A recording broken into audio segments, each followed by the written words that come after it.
I have a very important message for everyone here tonight. That message is that electricity and water is not a good combination.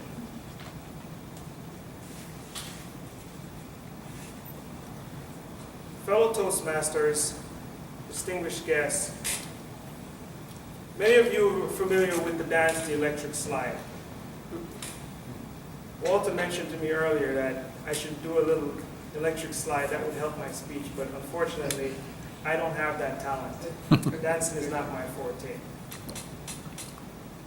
Now, what I want to talk to you about is high voltage electricity. I work at Big Bend Station, where we generate 1,700 megawatts of electricity. Now, for those of you that are not familiar with 1,700 megawatts of electricity, my last speech I explained a whole calculation that I did with light bulbs and how many light bulbs that was. But you guys also have heard me talk about go-karts, right? So if you think about it, if you calculate what that is in horsepower, we're putting out 1,700 megawatts. We're putting it out on electrical lines at 230,000 volts. 230,000 volts is enough energy. It's equivalent to if you're sitting at home in your living room, you're watching your television, and 2 million horses are trampling through your backyard all at once, non-stop, all day long, 24 hours a day, while you're sleeping, while you're out shopping. You can imagine what that would be like, right? So there's this loud rumbling. Your neighbors are probably screaming in horror because they're wondering, who let out all these horses in my backyard? And then they keep coming, right? They keep running through your backyard, they're trampling everywhere, and they don't stop. So most of you don't know this, but those high tension lines in your backyard are carrying that same amount of electricity. So the question is, why are we so attracted to electricity? We sing about the electric slide. We like to have our lights on. Now the message really is, electricity is very dangerous. Especially those high voltage lines that you see passing through some of our backyards. It's so dangerous that at 230,000 volts, we have these high tension lines. They're way up about 50 feet up. And you ask yourself, why are they up 50 feet up? Because if you get within 15 feet of those wires, you will be electrocuted. For those of you that may not be familiar with what it means to be electrocuted, it doesn't mean you'll get an electric shock and you go to the doctor and you come back. That means you'll never live to tell that tale. That will be the last thing you'll remember.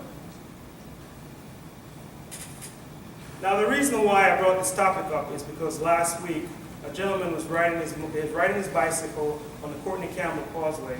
His name was Greg Patterson. He was riding along the Courtney Campbell Causeway and the electrical wire fell down. And when it fell down, he saw the wire just laying there and he thought, well, it's just a wire, I'll just ride right over it. The wire was not arcing, it wasn't sparking, because this is what most people think. If an electrical wire is laying down there, it's going to show some sign of arcing or some kind of danger.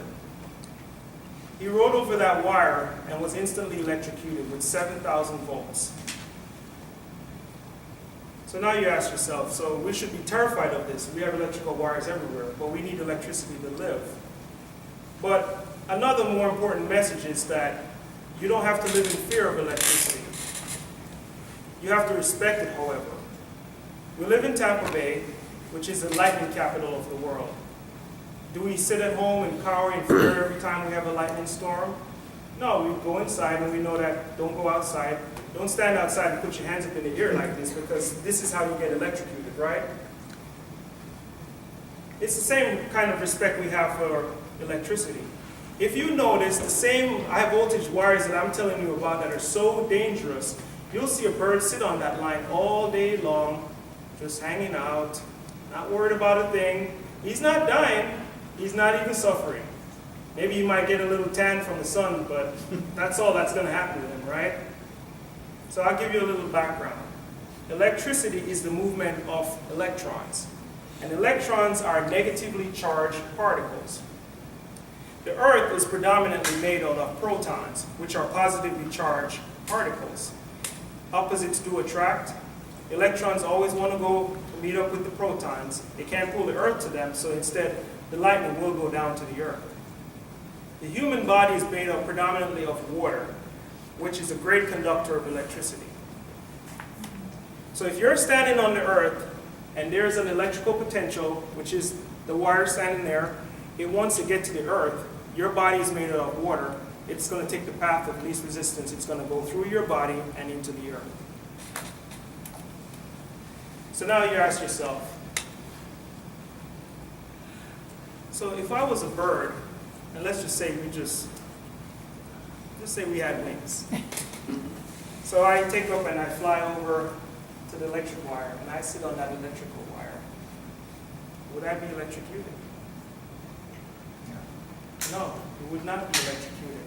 As a matter of fact, there's thousands of people who get up out of their houses every day, go to work, and work on a 500,000 volt line every single day because it's more efficient for them to actually inspect that line while it's live rather than put an entire city in an outage in order for them to check those lines. And we're talking about miles and miles of lines. So what they do is they get in a helicopter, they fly up to the lines, they literally attach themselves to this electrical wire. They disconnect themselves from the helicopter, and then they become a part of the circuit. They do this every day. It's safer than taking a plane flight. And if you check your numbers, last I checked, there hasn't been any fatalities doing this job. But it's very dangerous, but it's safe.